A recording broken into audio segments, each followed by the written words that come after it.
Pauwi na galing trabaho ang babaeng ito nang sumulpot ng humaharurot na SUV sa Makati. Napasampa siya sa hood ng SUV na nakahagip ng isa pang babae. Patay ang biktimang sumampa sa hood na isang single mom. 5 iba pa ang sugatan kabilang ang nanay ng may-ari ng SUV na pasahero noon.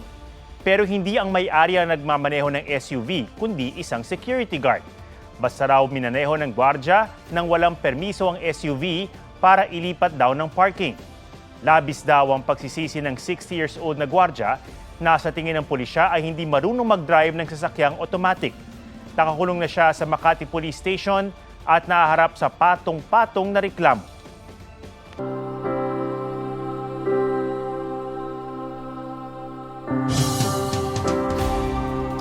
Dahil sa traffic at dami ng mga pasahero na delay ang dating ng ilang bus sa Parañaque Integrated Terminal Exchange. May live report si Nico Wahid. Nico? Atom, sa mga may balak na mag-walk-in dito sa PITX at papuntang Bicol ay samahan na raw ng dasal na may magkansilang ibang mga pasahero. Marami kasi rito na mga pasahero kanina ang hindi makakuha ng ticket dahil fully book na ang mga bus papuntang Bicol. Problemado si Dinay ng aming maabutan sa pila ng ticket padaet Camarines Norte sa PITX. Inikot na raw kasi niya lahat ng bus company na may biyaheng daet pero wala na siyang makuwang ticket para sa mga magulang niya. Sobrang hirap po, lalo na kapag hindi ka nakapag-book ng maaga. Biglaan kasi po yung biyahe talaga. Fully book na daw po lahat ng papuntang daet. Bali magkakameron lang ng schedule siguro by 20 patas. Tsatsagayin na lang daw nilang maghintay baka sakaling magkaroon ng bakante mula sa mga magka-cancel na pasahero. Bukod sa kanya, maraming iba pa ang nagbabakasakali na makakauwi ngayong gabi. Kaso, Ngayon po biyahe niyo?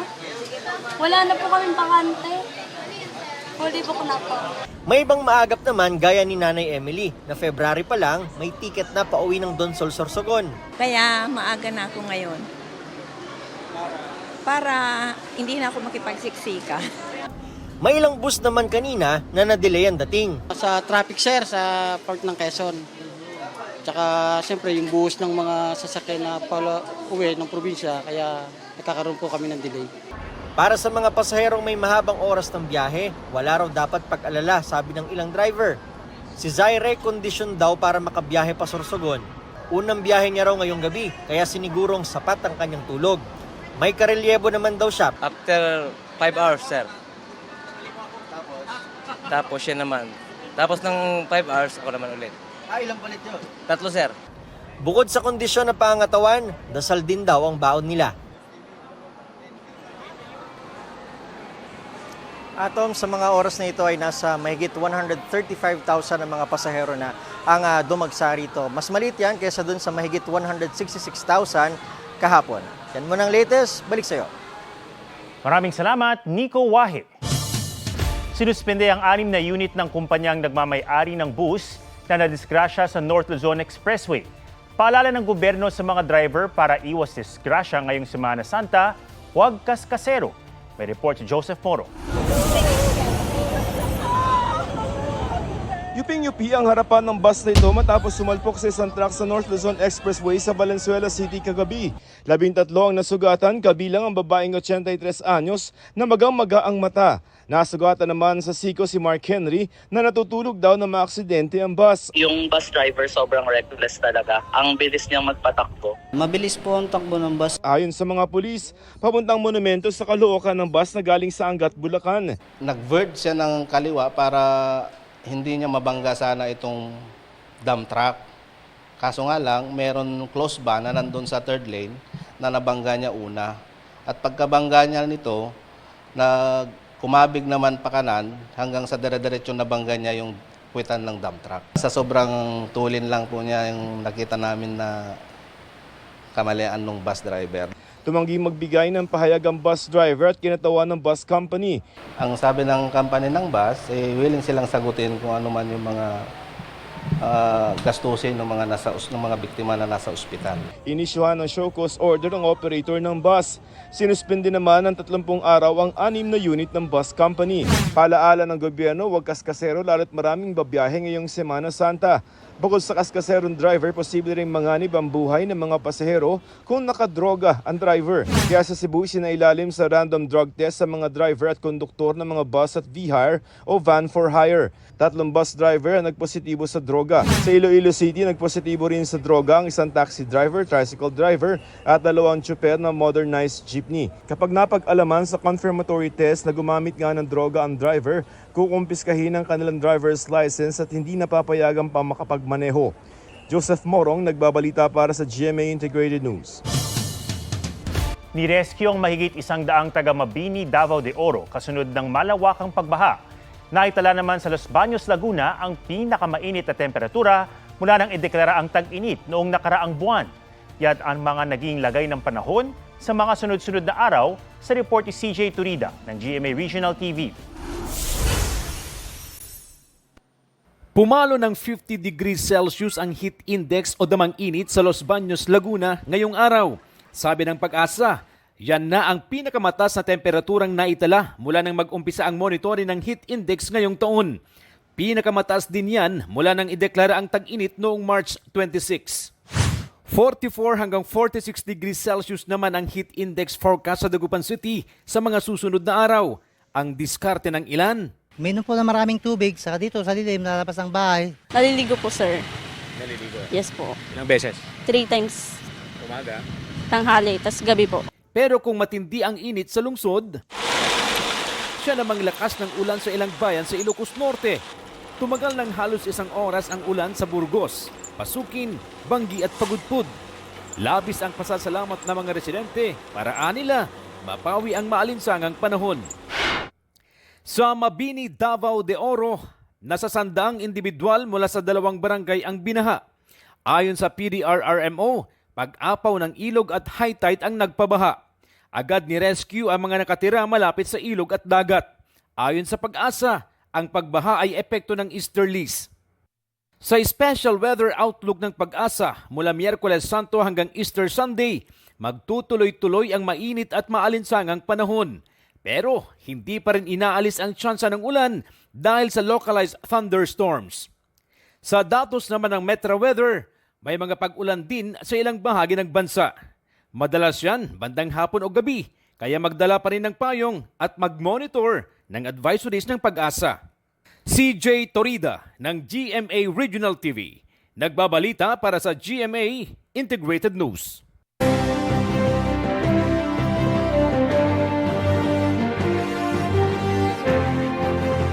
Naglabas ng show cause order ang COMELEC sa isang kumakandidato sa pagkaalkalde sa Pasay dahil sa paggamit ng racial slur o di kanais-nais sa bansag sa mga Indian national. Tanggalin na natin ang para wala nang amoy sibuyas na naiiwan sa Pasay niya. Sinabi yan ni Councilor Editha Manguera sa isang kampanya sa Pasay City. Ayon sa COMELEC, posibleng paglabag yan sa resolusyon ng COMELEC na nagbabawal sa racial discrimination.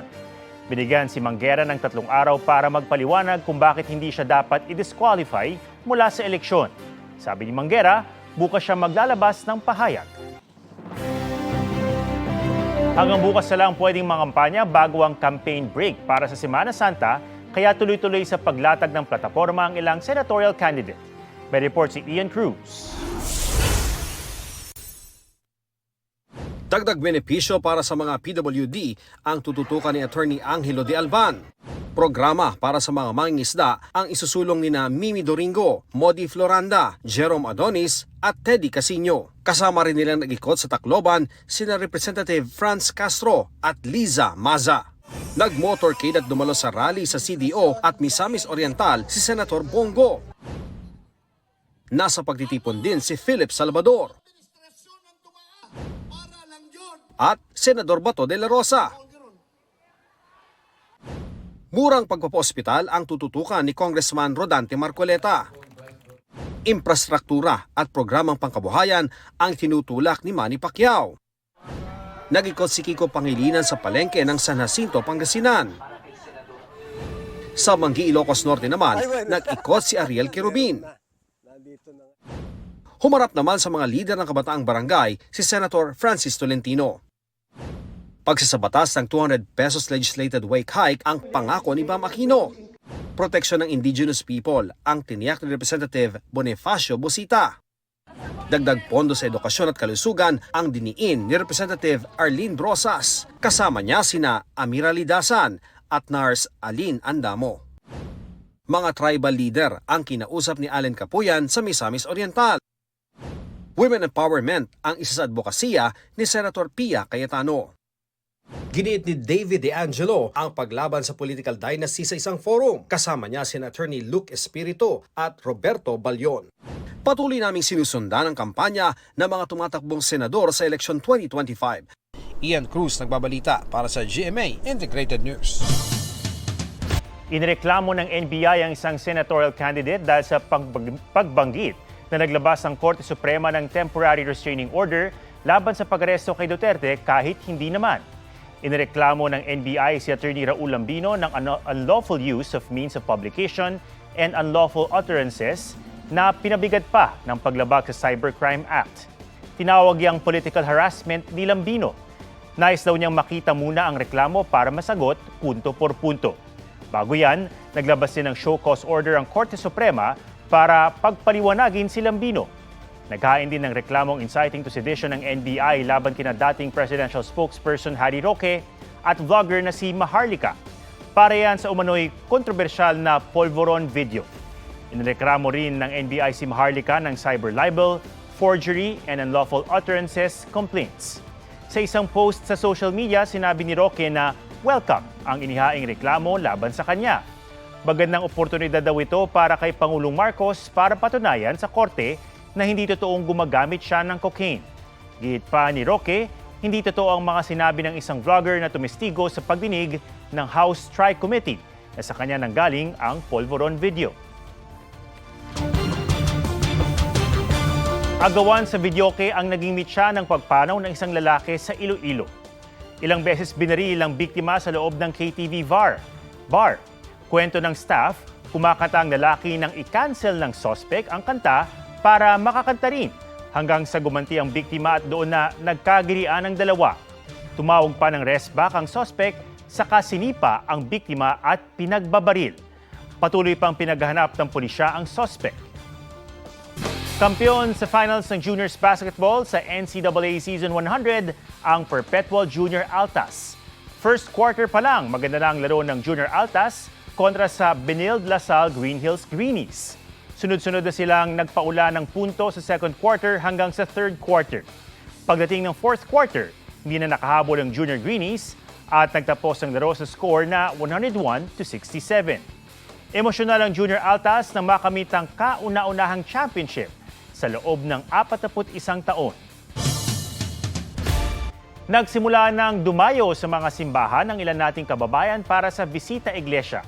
Pero may ilang Lenten exhibit din na ginawa para ilapit sa mga tao ang pananampalataya. May report si Ian Cruz.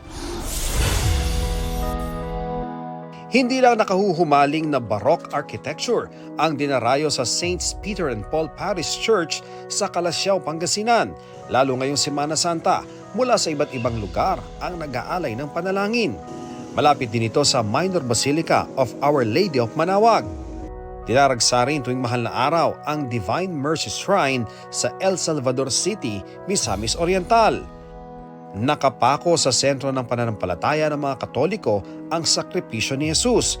Kaya para mas pagtibayin ang debosyon, tinipon mula sa iba't ibang bahagi ng Panay Island ang koleksyon ng mga crucifix na ito.